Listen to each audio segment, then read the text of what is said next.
હું આજે સ્પીચ બોલવાની છું. મારે સ્નેહ મિલન છે તો અત્યારે હું પ્રેક્ટિસ કરીશ અને પછી હું તમને કહીશ કે મારું સ્પીચ કેવી ચાલી. તો અત્યારે હું મોઢે બોલી લઉં. તો ચાલ્યું. સમસ્ત લેવા પટેલ પરિવારને વિનસી સાવલિયાના જય શ્રી કૃષ્ણ. આજે હું તમને દીકરી વિશે થોડું કહીશ, પરંતુ આ તો નાના મોઢે મોટી વાત કરું છું. હું દીકરી છું પણ નથી સાપનું ભારું. હું તો છું તુલસીનો ક્યારો. દીકરી એટલે દિલ સાથે જોડાયેલો એક અટૂટ શ્વાસ. કસ્તુરીની જેમ સદાય મહેકતી અને મહેકાવતી, રીધી સીધી આપનારી અને પરિવારને ઉજળો કરતી એક પરી. જે લોકોએ પૂર્વજન્મમાં અનેક પુણ્ય કર્યા હોય તેને જ ઘરે દીકરીનો જન્મ થાય છે.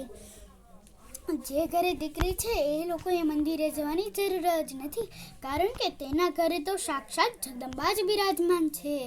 જ્યારે સૃષ્ટિ પર દીકરાનો જન્મ થાય ત્યારે ઈશ્વર કહે, જા બેટા તારા પિતાને મદદ કરજે.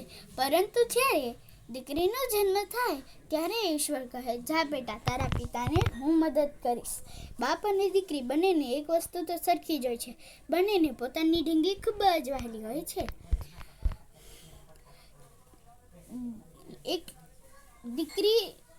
દીકરીને એની પસંદના કપડાં ન મળે તો એ એક પણ તહેવાર નથી ઉજવતી, પણ તેની નાપસંદ છોકરા સાથે એની આખી જિંદગી કાઢી નાખશે. ખબર છે કેમ?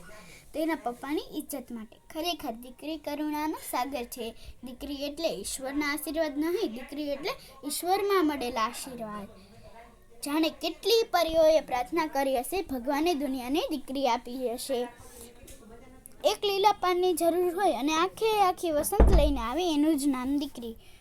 અંતે તો હું એટલું જ કહીશ કે જન્મ દેવા માતા જોઈએ, રાખડી બાંધવા બહેન જોઈએ, વાત કરવા દાદીમાં જોઈએ, રબડી ખાવા મામી જોઈએ, જીવન સંગાથ માટે મિત્ર જોઈએ, જીવન સંગીની માટે પત્ની જોઈએ.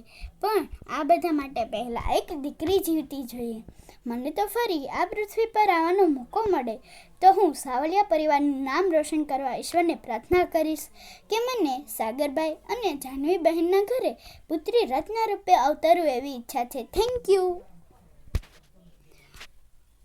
તો હું સ્પીચ બોલી ગઈ છું આખી, અને મને હજી એવું લાગે છે કે નહીં બોલી શકું, પણ હાર નહીં માનવાની.